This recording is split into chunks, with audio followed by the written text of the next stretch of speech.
Nah, not really shocked. I guess disappointing as it was, almost inevitable with the scrutiny he'd had. So, yeah, I mean it's just the nature of football these days. Can you give us a little bit of an insight into the scrutiny that a Premier League manager faces on a day-to-day basis? And I imagine obviously a club like United it intensifies more and more, but obviously you're at Spurs. But just give your opinion on that. Look, I've said in the past that it's becoming more and more difficult, I guess, to do the role in kind of any sort of processed way. Like I said, it's just the nature of what we do these days that it seems like, if you look at Erik, he's there for 2 and a bit years.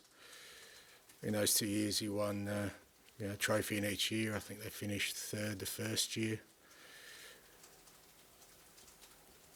I don't know if he was here with that record, would he have lost his job? I don't know. Would he be under the same scrutiny? I don't know. Because everyone tells me all I have to do is win a trophy. But I've got a feeling it'd be the same because I think, people want to, I think just the nature of the world today, you've got to, as a manager, you've got to hit a sweet spot where you have success, you play football everyone likes, you get every signing right, and in that moment you seem to get some sort of validation. Anything other than that seems to be, for some clubs, they win trophies but they want football, others want football but then changes they want trophies. So it is a difficult task, and but I think what you've seen in the past, I'm sure Erik will bounce back from it because he's a good manager, he's a top manager, and you've seen it with other managers, and I'm sure his career will continue to go on strongly. You raised a good point. There's a lot of variables, involved in a job as a manager or a head coach, as they're called these days. Do you think that sometimes there is too much onus on head coaches and managers in terms of all those things that you were talking about? Well, I mean, no, I don't think there's too much. It's just that we're obviously the public face of it, and you have to, when you are, you have to take that responsibility. It's just like I said. It's just, I think you need to kind of have a clear idea, I guess, if you are in this position, as we are as managers, of what we're trying to achieve, because we're the ones that inevitably have to answer these questions. So about progress and where we're at and what our aims and ambitions are. So I guess it's easier when that's aligned, with the overall objective of the club. But if that keeps shifting, then it becomes really difficult to kind of figure out. What the outcomes are supposed to be. What we do know is that any process that, you want an outcome of continued sort of opportunity for success, because that's the only thing you can kind of try and achieve. You can't guarantee success. There's no such thing. It doesn't matter who you are. But what you try and achieve as a club, I think, is the opportunity for success on a regular basis. That process takes time. And just focusing now on the short term, you obviously will be hoping for a reaction after the Palace result over the weekend. Have you seen a bit of a reaction on the training ground the last day or so? No, I don't think it's about a reaction. I think it's fairly sort of understandable that the players and everyone was disappointed with the way things went for us at Palace, both performance and obviously outcome. But we've got to get away from this kind of, reactions and, trying to atone for something. You've got to sort of, part of the process for us is just making sure that every game we kind of stick to our principles, irrespective of what's happened in the past. Because if you wait for reactions for good performances, then you're actually, anticipating another challenge where you should be just trying to focus on consistency in performance, consistency in mentality of how we approach every game. Hi, Ange, how are you? Good, mate. Just going back to Ten Hag and the whole thing about managers, does job security ever worry you when you're in a job, or is it when you're in a job you just want to do your job, play good football, win trophies? Look, I've it's easy to say, but I've never worried about job security. I think if you do, then you're probably, you know, going to end up not doing the role, you know, the justice it deserves for yourself more than anything else, because the reality is there is no job security. I don't know what job security looks like. You know, what's the average tenure of a manager these days? So if you think, you know, I'm going to be around for 5 years, that's highly unlikely. So, you know, if you worry about those things, then I think you end up, like I said, chasing your tail a little bit, trying to, and probably making decisions for the wrong reasons. I've always, as I said before, I understand I won't be here forever, but I work as if I will be, and I'll make decisions that I think will get us to being a successful football club. And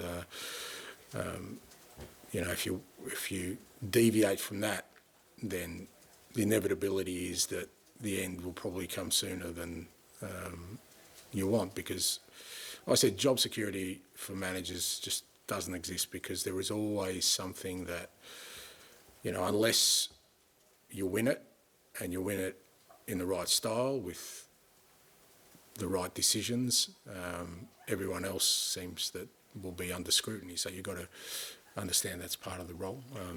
Not that there's anything wrong with that. I think criticism and scrutiny is healthy.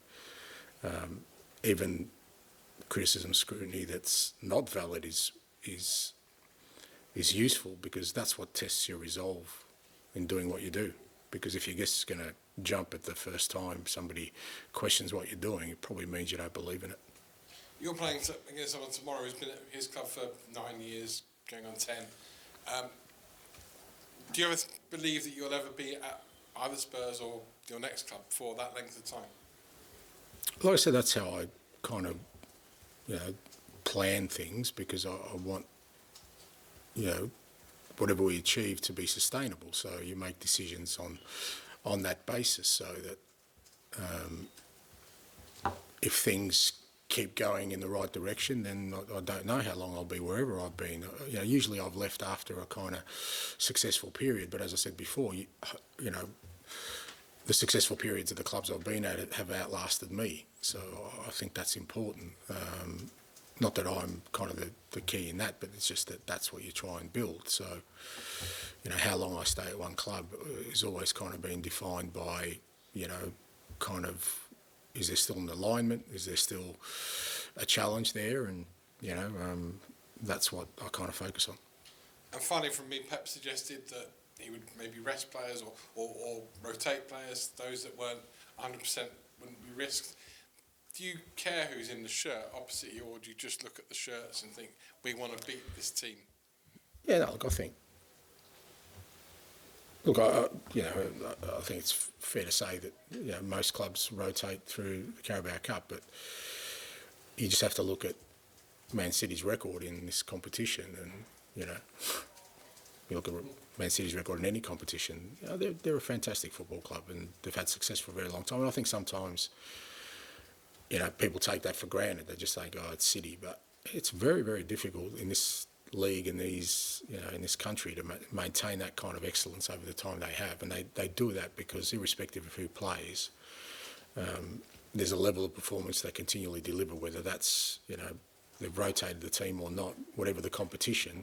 Very, very few competitions they drop out at an early stage. Hi, Ange.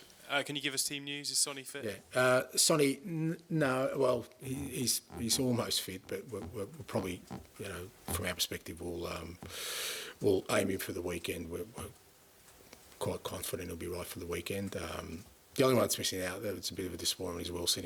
He's had a setback after, you know, during the week. And it seems like it's a serious one, so we're just waiting for more information. So that's the only one that's disappointing. And then from the weekend, everyone else is okay. Jed's back training. Is it the same injury then? Yeah. Well, not exactly the same, but yeah, same area. You've had 2 games in this competition. You made 9 changes at Fulham last time out, and 8 at Coventry this year. Is that likely to be your approach in this competition going forward, or do you pick on a game-by-game basis? No, I think we, you know, similarly to what we've done in all our sort of midweek games, Europe included, is try and pick a team we think will win the game and take into account that, we did play Sunday. Obviously City played on Saturday, so, we've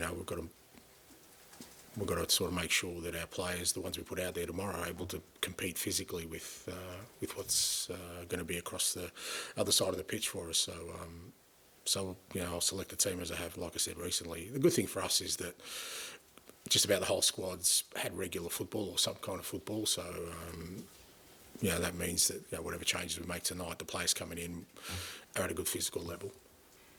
Thanks. Rob, please. Hi, Ange. Just ask you about Dane Kulusevski. He said this season he's seen a growth in his maturity on and off the pitch. How much of a change and growth have you seen in terms of his leadership qualities over the past 16 months since you've been at the club? Yeah, look, I think Decky's growing, but I think that's kind of where we are as a group. I think a lot of them are kind of growing, and they're growing through experiences. And I think even for Decky, the weekend was another sort of growth period, because I think, he obviously got hurt pretty early and wasn't happy with it. And I think in many respects he lost a bit of his composure after that. And that's another growth for him, to understand that that's part of it as well. You need to focus your energies on helping the team on the day rather than sort of being personally aggrieved. But that's where we are as a group, and I think that's where we get our growth, by going through experiences like we did on the weekend with a lot of the players, and them going through that and understanding how to deal with it better next time. But Decky's been fantastic for us this year in terms of both his output, but also his attitude, his mentality, and I think there's more to come. Jay, please. Hi, Ange. Just one from me. I think there's been a rising trend this season of teams coming from behind in Premier League games to win. Saw it with Brentford at the weekend. Just wanted to know if you thought there was a particular reason behind that. No, not really, mate. I think I've never gone for trends in football that last a couple of months. Trends in football last a lot longer than that. And I think, it's the nature of a little bit of the Premier League, I think, that,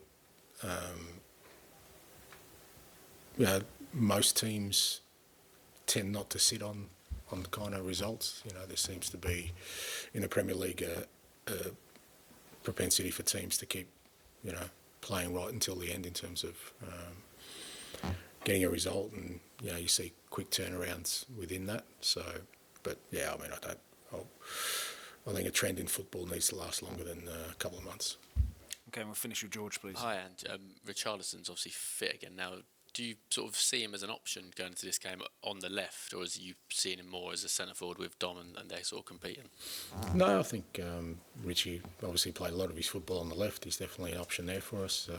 He's an option through the middle as well. So, look, again, he's getting, some good match minutes now. So hopefully, with the next couple of weeks, we've still got a good game schedule where, like I said, he's only just getting his season started. So the more we can expose him without sort of overburdening him in these early stages, I think he'll be able to contribute even more. And the Man City game last season at home sort of got overshadowed, but you went with Pape Sarr as kind of the false nine.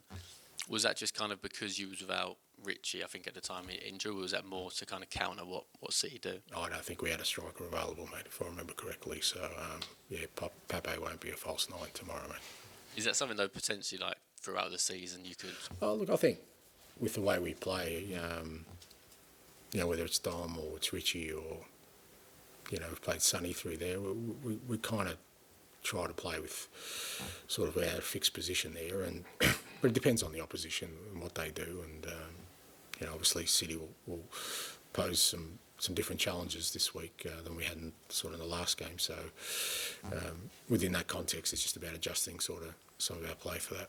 And obviously, I know you want to win every game, but I think some fans would probably look at this 7-day week, and some of them would see this Man City game, even though it's the fourth round of the Carabao Cup, as the biggest one of the week. Do you get any kind of sense from staff, players, that no one or any of them don't realise the significance of this fixture on tomorrow night? Look, I've said on countless occasions, I'm not a supporter of the club. I'm the manager of this football club, And I'd hate to think that any supporter of this football club thinks that I try harder in one game more than another. Supporters can feel what they like, which is the most important game. But it would be the biggest injustice for me as a manager if I said to them, you know what, we're going to try harder tomorrow than we will on the weekend or that we did last weekend. It doesn't work that way. You know, you need to separate, you know, supporters of a football club with people who have the responsibility of representing it. Our responsibility lies in trying to be the best we can be every day for our supporters, for everyone who's part of this football club. It's not about, you know, again, trying to, you know, gain brownie points. You know, that's not what our role is.